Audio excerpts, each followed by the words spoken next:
Shalom, familia sefardí. Hoy os hablo sobre la historia de la bellísima Sinagoga del Tránsito, ubicada en la majestuosa ciudad de Toledo. Situada en plena judería toledana, comparte el espacio con el fantástico Museo Sefardí, pero considero que este museo es tan espléndido y significativo para la historia judía de España que merece que le dedique un vídeo únicamente para hablar sobre su exposición permanente, aprovechando además que recientemente se ha visto modificada y ampliada. Así que en próximos vídeos os hablaré sobre la creación y desarrollo de este museo, centrándome hoy exclusivamente en la historia de la Sinagoga del Tránsito. Aprovecho para dar la bienvenida a los nuevos suscriptores que están uniéndose a mi canal y para agradeceros a todos vuestro apoyo, cariño e interés por seguir descubriendo junto a mí la apasionante historia judía de España, la historia de Sefarat, ya que considero que en lugar de olvidarla, debemos rescatarla y hablar de ella con mucho orgullo.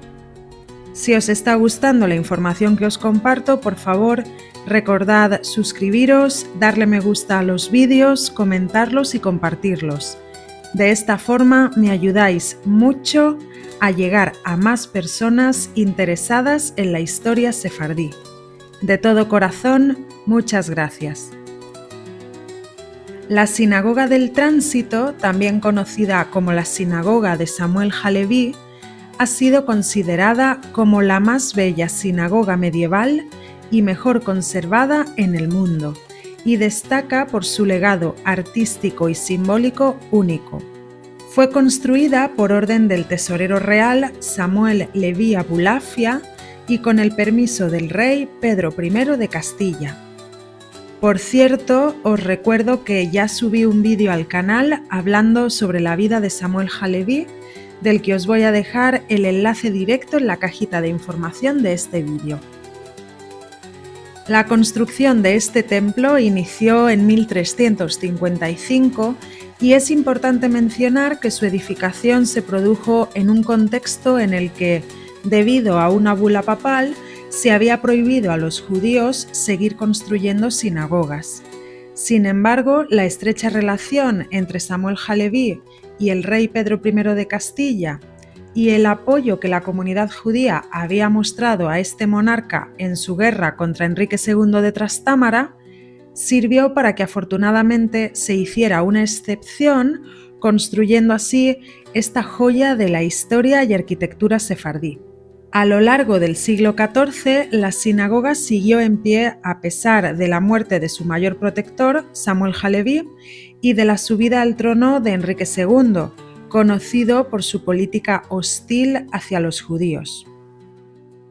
Historiadores como Yitzhak Baer y Henry Kamen indican que el edificio pudo haber sufrido importantes daños durante los pogromos de 1391, pero afortunadamente se mantuvo en pie junto a la bella sinagoga de Santa María la Blanca, pese a la destrucción del resto de sinagogas de la ciudad.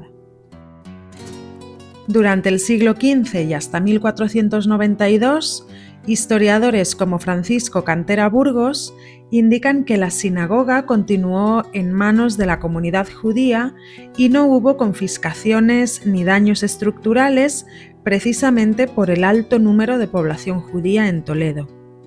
Al acceder a este bello templo, llama la atención el contraste de la sobriedad exterior con la detallada y compleja decoración interior. Destacan el tamaño y amplitud, y la sala principal de oración presenta dos áreas bien diferenciadas: la zona baja destinada a los hombres y una galería en la planta superior para las mujeres. La nave principal, de planta rectangular, tiene un techo de madera de conífera construida con la tradicional armadura de par y nudillo, con tirantes dobles y trazado ochavado que alcanza cerca de 17 metros de altura. Se considera una de las muestras más notables de la carpintería medieval peninsular y la estructura de madera representa conceptualmente el cielo. Aunque han perdido parte de su colorido original, las yeserías, de inspiración nazarí, mantienen restos de esos colores y muestran inscripciones hebreas y árabes con fragmentos de la Torá y el Corán que atestiguan la convivencia cultural de la España medieval.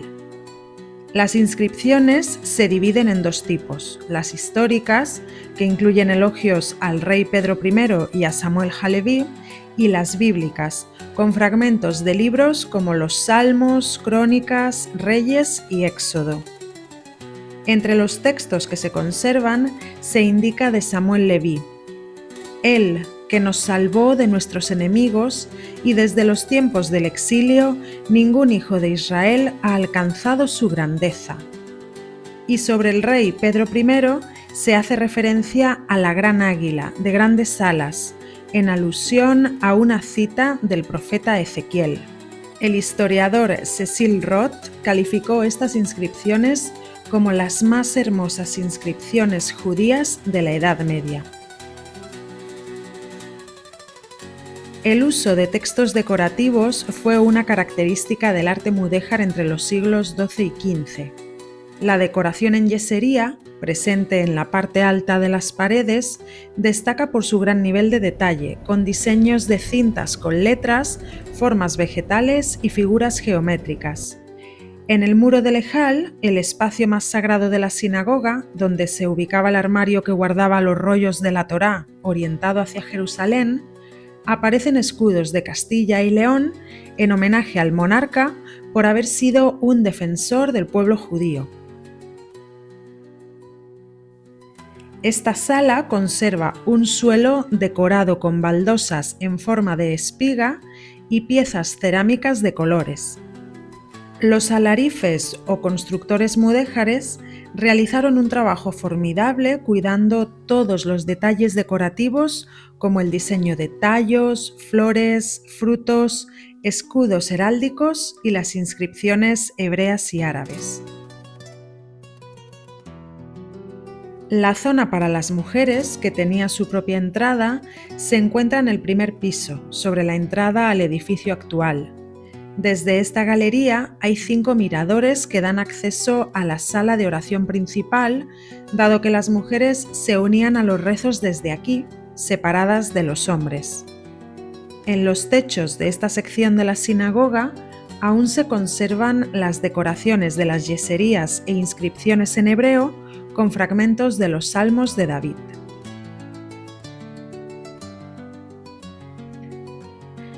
Desde esta parte se pueden apreciar las ventanas que recorren la sinagoga y que combinan arcos decorativos entrelazados con formas cerradas y puntiagudas. La luz suave que entra hoy a lo largo del día es un verdadero espectáculo y también debió serlo acompañado con el juego de luces que ofrecían las lámparas de aceite. Tras la expulsión de 1492, el edificio dejó de usarse como sinagoga. Pasó a la Orden de Calatrava y poco después a la jurisdicción del Priorato de San Benito, iniciándose su transformación para usos cristianos y asistenciales. 2 años después, en 1494, el edificio pasó a depender del Priorato de San Benito, momento en que comenzaron las primeras transformaciones para adaptarlo a su nuevo uso cristiano. La antigua escuela rabínica y la galería de mujeres se convirtieron en hospital y asilo, mientras que la gran sala de oración se transformó en templo cristiano y lugar de enterramiento, apareciendo en los documentos con el nombre de Iglesia de San Benito. En esta fase solo se cambió el ejal por un altar católico. En el siglo XVI, el edificio funcionó únicamente como templo católico y se introdujeron reformas arquitectónicas de estilo plateresco. Se construyó un arcosóleo empotrado que sirvió para rendir culto a una imagen de la Virgen, y la que fuera la galería de mujeres fue tapiada y transformada en vivienda para el capellán de la iglesia. Durante el siglo XVII, la iglesia pasó a ser conocida popularmente como Iglesia del Tránsito debido a la presencia de un cuadro, el Tránsito de la Virgen, pintado por Juan Correa de Vivar, que estuvo ubicado en el altar hasta que fue trasladado al Museo Nacional del Prado. En el siglo XVIII, la iglesia se llamó Ermita del Tránsito y en el siglo XIX, durante las guerras napoleónicas, fue utilizada como barracón militar, provocando un deterioro considerable en su estructura. Aún así, continuó funcionando como ermita hasta la desamortización de Mendizábal en 1836, cuando pasó a ser propiedad del Estado. En 1877 fue declarada Monumento Nacional y se iniciaron una serie de restauraciones para proteger su valor histórico y arquitectónico. El objetivo fue devolverle al edificio su aspecto original como sinagoga, por lo que se eliminaron los elementos cristianos y fueron trasladados a la capilla mudéjar de la Catedral de Toledo. En 1910, la sinagoga fue responsabilidad del patronato del Museo del Greco, dirigido por el marqués de la Vega Inclán, que impulsó una restauración del edificio que incluyó la reparación de las yeserías, el interior del suelo y la carpintería, y que además dejó al descubierto el pavimento primitivo del templo hebreo. En la década de 1960 se llevaron a cabo nuevas restauraciones y en 1964 el edificio fue cedido al Ministerio de Cultura. Después, en 1968, fue declarado Museo Nacional de Arte Hispano-Judío y en 1969 la Sinagoga del Tránsito se independizó de las fundaciones Vega Inclán. En 1971 se inauguró el Museo Sefardí, cuya misión principal es conservar y transmitir el legado hispano-judío y sefardí como parte fundamental de la historia de España y con la Sinagoga del Tránsito como pieza central de su colección. Por último, entre 1987 y 1990, se realizaron trabajos arqueológicos en el patio este, el vestíbulo y el patio norte, que revelaron bellas sorpresas como aljibes y pozos de los siglos XII y XIII, también restos del primitivo ejal, piezas cerámicas originales del suelo, pinturas murales del siglo XIII, cerámicas hispano-musulmanas y azulejos de los siglos XV y XVI. También se encontraron restos de viviendas del antiguo barrio judío y un posible mikve o baño ritual judío situado bajo los jardines del actual Museo del Greco.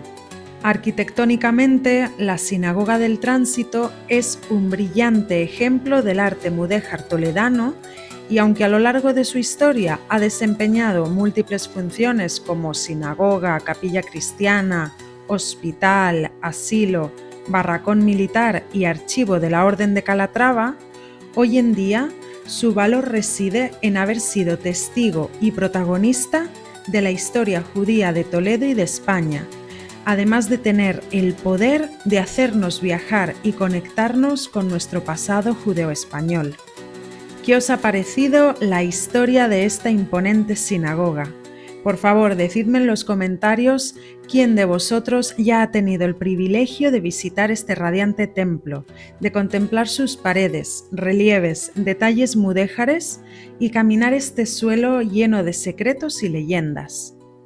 Hoy me gustaría finalizar leyendo unos de los versos que adornan el muro este, junto al ejal, en la sala de oración y que fueron traducidos del hebreo al español por el historiador Francisco Cantera Burgos.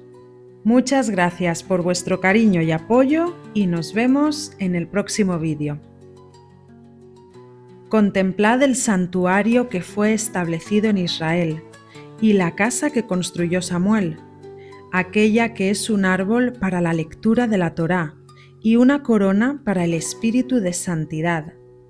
No la edificó para los hombres, ni fue obra de mano de un artesano, sino que Samuel, siervo del rey, la construyó con su ayuda, y por su mérito Mora aquí la gloria de la santidad de la Torá. Se escuchó la voz del canto en su nombre, y él será alabado por siempre.